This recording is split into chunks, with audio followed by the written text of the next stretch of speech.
প্রথমে লাউগুলো কুচিয়ে ধুয়ে নিতে হবে, তারপরে নুন হলুদ দিয়ে একটু ভাপিয়ে নেব। লাউগুলোকে এমনি করে ভাপিয়ে নামিয়ে রাখলাম। কাতলা মাছের মাথাগুলোকে এমনি করে ভেজে রেখেছি। এরপর কড়াতে তেজপাতা, কাঁচা লঙ্কা, জিরে ফোড়ন দিলাম।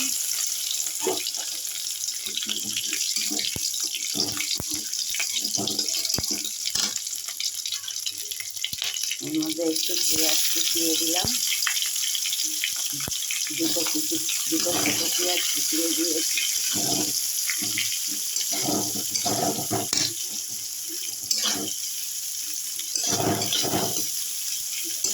পেঁয়াজগুলো একটু ভাজা হয়ে গেলে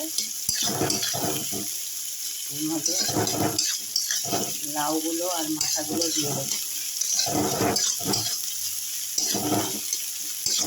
ভাপানো লাউ আর ভাজা মাথা।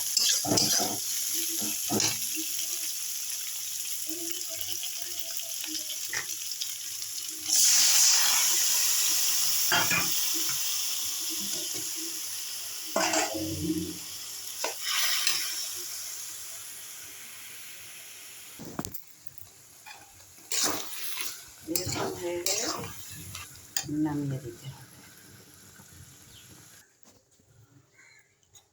লাউ দিয়ে কাতলা মাছের মাথা কমপ্লিট হলো।